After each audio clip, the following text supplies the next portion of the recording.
Hello मेरे प्यारे बच्चों, कैसे हो आप सब। आप सबों के बीच फिर से एक नई वीडियो के साथ उपस्थित हो चुका हूँ क्लास 6 का मैथ लेकर। जो इस वीडियो में बात करेंगे अध्याय 4, ठीक है, जिसमें चैप्टर का नाम दिया गया है पूर्णांक। ठीक है, तो हम पूर्णांक को सबसे पहले जान लेते हैं कि पूर्णांक किसे कहते हैं। ठीक है, तो सभी धनात्मक तथा सभी ऋणात्मक और शून्य संख्याओं के समूह को हम क्या कहते हैं, पूर्णांक कहते हैं। ठीक है, यानी कि इसमें आपको जीरो, ठीक है, जीरो पे सम्मिलित होगा। जीरो के बाद धनात्मक पूर्णांक 1, 2, 3, 4 डॉट डॉट डॉट, ठीक है, इधर जाते रहेगा। फिर यहाँ पे ऋणात्मक पूर्णांक की बात किया जाए तो यहाँ पे -1, -2, -3, -4 डॉट डॉट डॉट, ठीक है। यानी कि इसमें ऋणात्मक पूर्णांक भी है, जीरो भी है, धनात्मक पूर्णांक है। ठीक है, तो इन सभी संख्याओं को हम क्या कहते हैं, पूर्णांक कहते हैं। ठीक है, यहाँ से यहाँ तक की बात किया जाए तो ये ऋणात्मक पूर्णांक कहलाते हैं, ऋणात्मक पूर्णांक कहलाते हैं। ठीक है, और जीरो से इधर की बात किया जाए तो ये कहलाते हैं धनात्मक पूर्णांक, धनात्मक पूर्णांक कहलाते हैं। ठीक है, बात समझ में आ गई होगी कि पूर्णांक किसे कहते हैं। तो पूर्णांक उसे कहते हैं कि सभी धनात्मक तथा सभी ऋणात्मक और शून्य संख्याओं के समूह को हम क्या कहते हैं, पूर्णांक कहते हैं। इसमें देखिए ऋणात्मक संख्या है, 1 से लेके यहाँ तक 4 तक ऋणात्मक संख्या है, और 1 से लेके 4 तक इधर धनात्मक संख्या है। ठीक है, अब बात कर लेते हैं कि इसके मुख्य बातें की तरफ, कि इसकी मुख्य बातें क्या क्या होती है।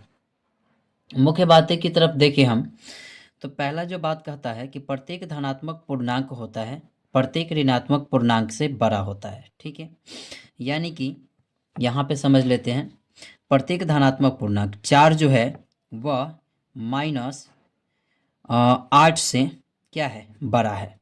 ठीक है, 4 जो है -8 से क्या है, बड़ा है। ठीक है, अब यहाँ पे बात किया जाए, जीरो जो है -1 से क्या है, बड़ा है। ठीक है, तो वही कह रहा है कि धनात्मक पूर्णांक जितना भी होगा, वो जितना भी आपका ऋणात्मक पूर्णांक होगा ना, तो उससे बड़ा होगा धनात्मक पूर्णांक। ठीक है, दूसरा कह रहा है बी नंबर में कि शून्य प्रत्येक धनात्मक पूर्णांक से छोटा होता है। ठीक है, यानी कि यहाँ पे देख लीजिए, 1 है, 1 से छोटा होगा जीरो, 2 से छोटा होगा जीरो, 3 से छोटा होगा जीरो, 4 से छोटा होगा जीरो। ठीक है, यानी कहने का मतलब होगा कि शून्य जो है वो प्रत्येक धनात्मक, यानी कि जितने भी धनात्मक संख्याएं आएंगे उन सब से क्या होगा, वह छोटा होगा। ठीक है, अब देखिए सी नंबर में कह रहा है कि शून्य जो है प्रत्येक ऋणात्मक पूर्णांक से बड़ा होता है। ठीक है, यानी कि इधर जितने भी ऋणात्मक आपके पूर्णांक दिखाई दे रहे हैं, इन सभी से ये शून्य जो होता है वह क्या होता है, बड़ा होता है।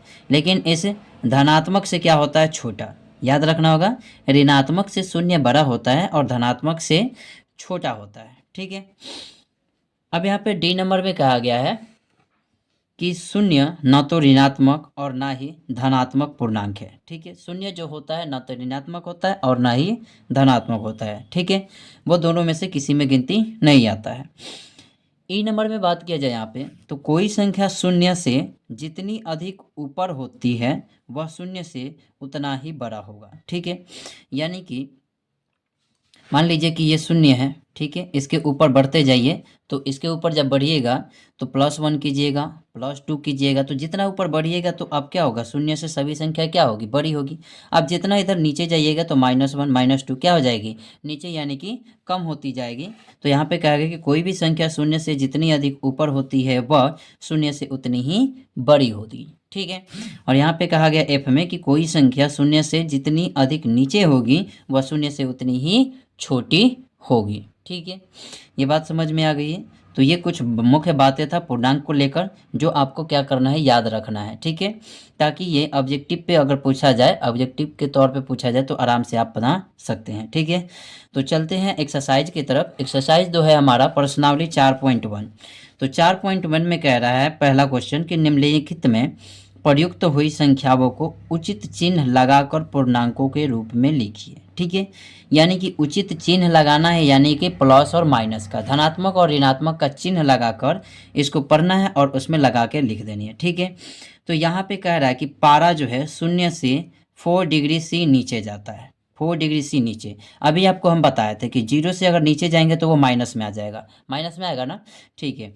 तो पारा जो है 0 से क्या हो जाएगा, 4 डिग्री सी नीचे है, तो नीचे का मतलब कि वो माइनस में जा रहा है, माइनस में जा रहा है, इसका मतलब इसका आंसर क्या हो जाएगा, तो कहेंगे क्या कि 4 डिग्री सी माइनस में जा रहा है, और यही आंसर हो जाएगा, ठीक है। बी नंबर में क्वेश्चन कह रहा है कि एक हवाई जहाज भूमि से 1500 मीटर की ऊंचाई पर उड़ रहा है, ठीक है। अभी हम बोले थे कि 0 से जब ऊपर जाने लगेगा तो वो किस में जाने लगेगा, तो प्लस में जाने लगा, ठीक है। यानी कि 1500 का मतलब हो गया ऊपर जा रहा है तो प्लस लगा देंगे, और यहाँ पे क्या लिख देंगे, 1500 लिख देंगे, यही आपका। अगले प्रश्न की तरफ। तो एक का सी, एक का सी क्या कहता है कि यदि 5 कदम पूरब की दिशा में चली दूरी को +5 से व्यक्त करें तो 5 कदम पश्चिम की दिशा में चली दूरी को किस पूर्णांक से व्यक्त करेंगे, ठीक है। यानी कि ये मान लीजिए कि ये दिशा हो गया, ठीक है, ये दिशा हो गया, ठीक है। इसको आप क्या कहते हैं, ईस्ट, इसको वेस्ट, इसको नॉर्थ और इसको साउथ कहते हैं, ठीक है। तो कह रहा है कि 5 कदम पूरब की दिशा में चला है, यानी कि 5 कदम इधर चला है, ठीक है, ठीक है, आगे की तरफ चला। तो आगे की तरफ चला तो यहाँ पे क्या हो जाएगा, प्लस हो जाएगा, ठीक है। अब फिर कह रहा है कि तो उसे हम +5 से व्यक्त करते हैं, ठीक है। तो 5 कदम पश्चिम की दिशा में, पश्चिम की दिशा का मतलब कि इसके बैक हो रहा है, 5 कदम पीछे यानी कि बैक हो रहा है, यानी कि पीछे जा रहा है, तो पीछे जा रहा है तो यानी कि मतलब क्या हो गया कि माइनस हो गया, ठीक है। तो -5 कदम पश्चिम दिशा की ओर, पश्चिम दिशा में चली दूरी को किस पूर्णांक से व्यक्त करेंगे, तो किससे करेंगे, आगे जा रहा है तो 5, मतलब मान लीजिए कि यहाँ से 5 कदम आगे जा रहा है तो आप कह रहे हैं कि +5 हो गया, ठीक है। और फिर यहाँ पे जाके फिर पुनः 5 कदम पीछे आ गए तो -5 हो जाएगा, ठीक है। तो यहाँ पे क्या लिखेंगे उत्तर में, -5 आंसर हो जाएगा, ठीक है। अब यहाँ पे देखिए डी नंबर में दिया गया है कि बैंक खाते में 500 रुपये जमा करना है, ठीक है। तो आपको, आपके पास 500 रुपया है, ठीक है, एक बैंक है, मान लीजिए कि ये एक बैंक है, ठीक है। और इसमें आपको क्या करना है, 500 रुपया जमा करना है। 500 रुपया जमा करेंगे तो आपका अकाउंट जो होगा वो 500 रुपये प्लस में हो जाएगा ना, अकाउंट में 500 रुपया क्या हो जाएगा, प्लस में हो जाएगा। अगर इसी में से आप 500 रुपया निकाल लेते हैं तो ये माइनस में हो जाएगा ना, वो अकाउंट्स में से 500, ठीक है। तो यहाँ पे देखिए जमा करने की बात कर रहा है तो यानी कि +500 हो जाएगा, उत्तर में क्या हो जाएगा, तो +500 हो जाएगा, ठीक है। अगले क्वेश्चन की तरफ चलते हैं, क्वेश्चन नंबर 2, ठीक है। क्वेश्चन नंबर 2 में दिया गया कि निम्नलिखित संख्याओं को संख्या रेखा पर निरूपित कीजिए, ठीक है। यानी कि हम क्या कर लेते हैं, संख्या रेखा बनाएंगे और संख्या रेखा बनाकर इसको क्या करेंगे, उस पर निरूपित कर देंगे, प्रदर्शित करके दिखा देंगे कि ये माइनस है, ठीक है। चलिए, यानी कि मान लीजिए कि ये 2 नंबर है, 2 नंबर का ए नंबर में कितना दिया गया है, तो हमको -1 को क्या करना है, एक संख्या रेखा पे प्रदर्शित करना है, ठीक है। चलिए हम संख्या रेखा यहाँ पे बना लेते हैं। यहाँ पे 0 हो गया, यहाँ पे 1, यहाँ पे 2, यहाँ पे 3, यहाँ पे देखिए -1, -2 और -3, ठीक है। हमको कितना दिखाना है संख्या, इस संख्या रेखा पे, तो हमको इस संख्या रेखा पे दिखाना है -1, तो -1 को यहाँ पे क्या कर देंगे, घेर देंगे, ठीक है। तो दिखा दिए संख्या रेखा पे, हो गया आंसर। बी नंबर देखिए, इसका बी नंबर में दिया है +5 को आपको प्रदर्शित करना है, +5 को, ठीक है। तो सिंपल सा हम क्या करेंगे, यहाँ से संख्या रेखा बना लेंगे और यहाँ पे हम 0 मान लेते हैं, यहाँ पे 1 2 3 4 5, ठीक है। तो +5 का है तो +5 को हम यहाँ पे घेर देंगे, ठीक है। अब सी नंबर में दिया गया है -4, तो -4 को प्रदर्शित करना है हमें, ठीक है। तो ये संख्या रेखा पूरा बना लेते हैं, ये संख्या रेखा हो गया, जहाँ पे हम यहाँ पे लिख देंगे -4 और यहाँ पे -3, यहाँ पे -2 और यहाँ पे -1 और यहाँ पे 0, यहाँ पे 1 2 3 4, ठीक है। -4 को कहा है प्रदर्शित करने के लिए, यहाँ पे -4 को हमने प्रदर्शित कर दिया, ठीक है। चलते हैं इसके डी में, डी कहता है +7 को प्रदर्शित कीजिए, ठीक है, +7 को। तो यहाँ से 0 से स्टार्ट कर लेते हैं, ये 1 हो गया, ये 2 हो गया, 3 4 5 6 7, ठीक है। तो +7 की बात किया गया तो यहाँ पे +7 हो गया, ठीक है। अब यहाँ पे देखिए ई में कहता -8 को आप प्रदर्शित करके दिखाइए, ठीक है। तो यहाँ से हम क्या कर लेंगे, यहाँ पे -8 लिख लेंगे, यहाँ पे -7 -6, फिर -5 -4, फिर -3 -2 -1 और यहाँ पे 0, ठीक है। अब ये संख्या रेखा खींच देंगे। अब ये संख्या रेखा पे ये हो गया और -8 हमको प्रदर्शित करना था संख्या रेखा पे, तो -8 प्रदर्शित कर दिया, ठीक है। तो इसी तरह से इसको क्या करना था, संख्या रेखा बना के प्रदर्शित करना था, और किसी तरह भी क्वेश्चन दे तो ऐसे ही आपको बना देना है, ठीक है। चलते हैं क्वेश्चन नंबर 3 के तरफ। क्वेश्चन नंबर 3 क्या कहता है, क्वेश्चन नंबर 3 में दिया गया है कि नीचे दिए गए चित्र में एक संख्या रेखा दिखाया गया है। नीचे दिए गए चित्र में एक संख्या रेखा दिखाया गया है जो पूर्णांक को निरूपित करता है, ठीक है। यानी कि एक संख्या रेखा ये आपको दिखाई दे रही है, ठीक है, साफ साफ दिखाई दे रही है। तो कह रहा है कि इसमें जो पूर्णांक को निरूपित करता है, यानी कि D C B A E F G H I J, ये सब किसको प्रदर्शित करते हैं, तो एक पूर्णांक को प्रदर्शित करते हैं, ठीक है। तो आगे कहता है कि इस रेखा को देखते हुए निम्न बिंदुओं के स्थान को ज्ञात कीजिए, ठीक है। आपको इस संख्या रेखा को ध्यान से देखनी होगी और जो इसके क्वेश्चन जो दिए गए हैं उसको पढ़कर आपको उत्तर देना होगा, ठीक। 3 का ए में दिया गया है कि यदि बिंदु डी पूर्णांक -8 है, यानी कि यहाँ पे देखिए जो डी पूर्णांक दिया गया है वो कह रहा है कि ये -8 है। कितना है, -8 है। तो +8 वाला बिंदु कौन सा होगा, तो +8 वाला इसमें से बिंदु कौन सा होगा, ठीक है। तो इसको पता करने के लिए हम 0 से स्टार्ट करते हैं कि ये कितने पे आया है, 1 2 3 4 5 6 7 8, ठीक है। यानी कि 0 से इधर चलते हैं तो -8 आता है, ठीक है। तो ठीक इसी प्रकार से हम इधर जाएंगे 8 बार, 1 2 3 4 5 6 7 8, ठीक है। 8 पे आ गए, यानी कि ये प्लस में, यानी कि ये क्या हो गया, प्लस में। और +8 जो है, 8 प्लस जो 8 है वो कौन से बिंदु पे है, तो यहाँ पे देखिए जे दिया गया है, GHI J दिया गया है। इसका मतलब 3 का ए का जो हमारा आंसर हो जाएगा वह क्या हो जाएगा, जे हो जाएगा, ठीक है। 3 का आंसर जो होगा वो क्या हो जाएगा, जे होगा, यानी कि +8 जो है वो जे बिंदु पे रहेगा, ठीक है। अब यहाँ पे बी नंबर में देखिए क्या दिया है, बिंदु बी एक ऋणात्मक पूर्णांक है, ठीक है। ये बी जो है एक ऋणात्मक पूर्णांक है तथा धनात्मक या धनात्मक पूर्णांक, ठीक है। अब देखो ये बी दिया है, बिंदु बी एक ऋणात्मक पूर्णांक है या धनात्मक पूर्णांक है, ठीक है। तो सबसे पहले आपको ये ध्यान देना है कि 0 के इधर देखी जाए तो ये क्या है, 0 के इधर देखा जाए तो ये माइनस में आता है, यानी कि ऋणात्मक होता है इधर वाला, और इधर वाला क्या होता है, धनात्मक होता है, ठीक है। तो आप ही बताइए कि बिंदु बी जो है कह रहा है कि ऋणात्मक है या धनात्मक है, तो आप क्या कहेंगे, ये ऋणात्मक है, तो उत्तर में क्या हो जाएगा, ऋणात्मक हो जाएगा। बी का उत्तर क्या हो जाएगा, तो कहेंगे ऋणात्मक होगा। बी का उत्तर क्या हो जाएगा, ऋणात्मक, ठीक है। अब यहाँ पे सी में बात किया जाए, सी में क्या दिया गया है, तो बिंदु सी और ई के संगत पूर्णांक लिखिए। बिंदु सी और ई के संगत पूर्णांक लिखिए। अब बात किया जाए बिंदु सी, तो बिंदु सी कहाँ पे है, यहाँ पे है, और बिंदु ई कहाँ पे है, तो यहाँ पे है, ठीक है।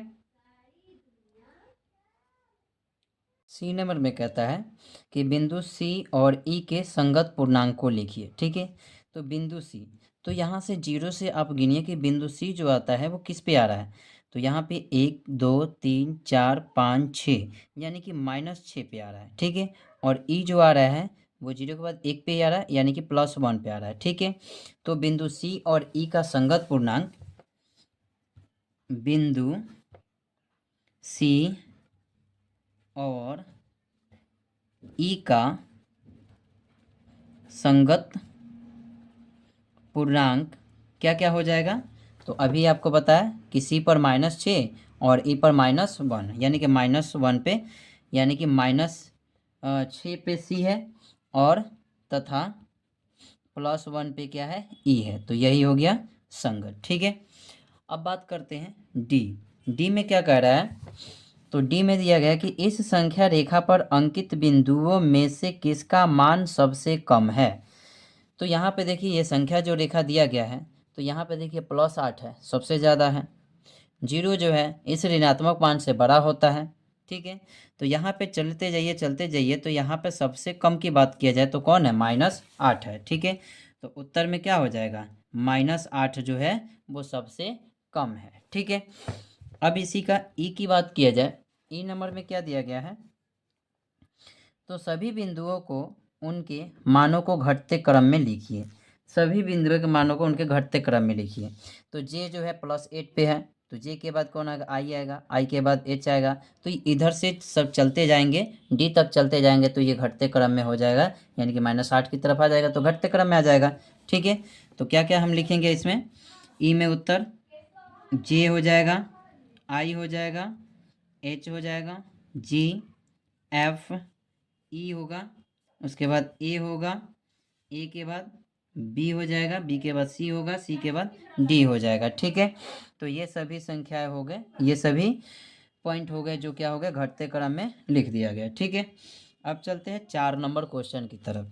4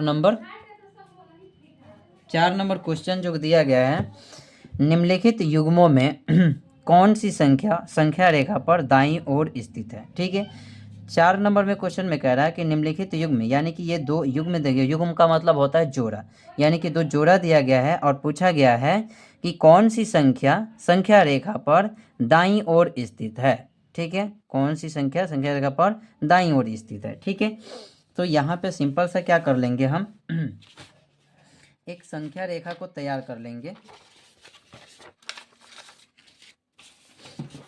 चलिए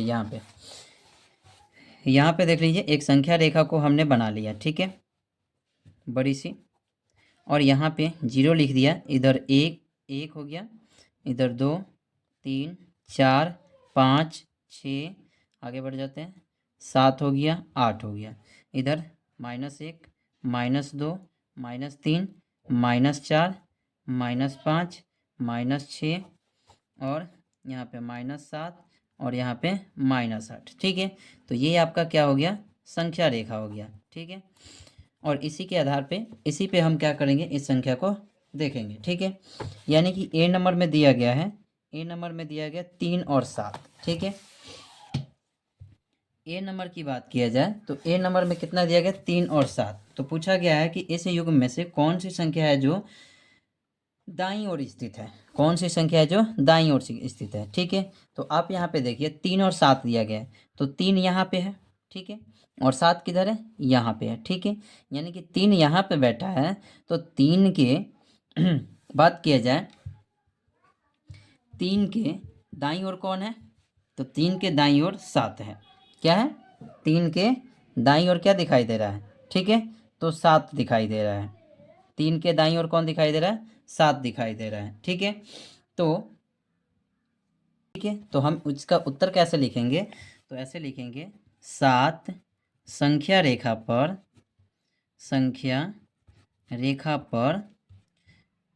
3 के दाईं ओर है। ठीक है, यही आपका आंसर हो गया। बी नंबर में दिया गया है, बी नंबर में कितना दिया गया, -5 और -7 दिया गया। ठीक है, तो इस संख्या रेखा पे देखिए, ये जो संख्या रेखा है यहाँ पे -5 है, तो यहाँ पे -5 है, और यहाँ पे क्या है, -7 है। ठीक है, तो अब बात किया जाए तो कौन किसके दाईं ओर है, तो ये देखिए, ये -7 है, तो इस -7 के दाईं ओर कौन है, -5 है। यहाँ पे नहीं दिखाई दे रहा, सॉरी, यहाँ पे देखिए 5 है और यहाँ पे -7 है। ठीक है, तो ये यहाँ पे बैठा है, तो इसके दाएं कौन हो जाएगा, -5 हो जाएगा। ठीक है, तो इसी को हम लिख देंगे यहाँ पे कि -7 संख्या, नहीं, -5 संख्या रेखा पर -7 के दाईं ओर है। ठीक है, सी सी नंबर में कितना दिया गया है? तो देखिए सी नंबर में दिया गया है 2 और -2 दिया गया है। ठीक है, तो यहाँ पे देखिए 2 यहाँ पे है और ये -2 यहाँ पे है। ठीक है, तो हम लिखेंगे क्या, 2, ये देखिए -2 से दाएं में कौन है, 2 है, तो इसके लिए लिखेंगे कि 2 संख्या रेखा पर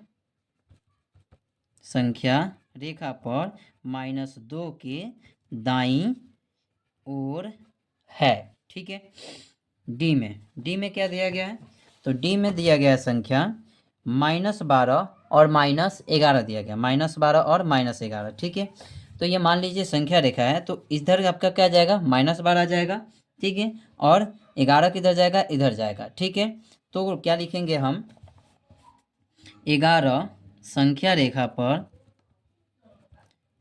रेखा पर -12 के दाईं ओर है। ठीक है, उसके बाद ई में क्या दिया गया है?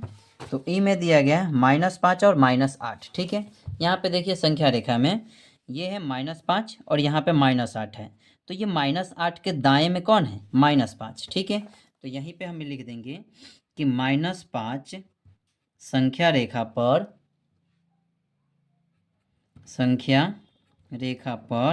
-8 के दाईं ओर है। ठीक है, ई के बाद एफ भी दिया गया है इसमें। ठीक है, तो एफ जो है वो दिया गया है 1 और 0। ठीक है, तो यहाँ पर संख्या रेखा में देखिए 1 और 0 की बात किया गया है। ठीक है, तो 1 जो है यहाँ पे है और 0 यहाँ पे है। ठीक है, तो ये 0 के दाएं में कौन है, 1 है। ठीक है, तो यहाँ पे लिखेंगे एफ में 1 संख्या रेखा पर 0 के, यहाँ पे संख्या रेखा लिख लेंगे, संख्या रेखा पर 0 के दाईं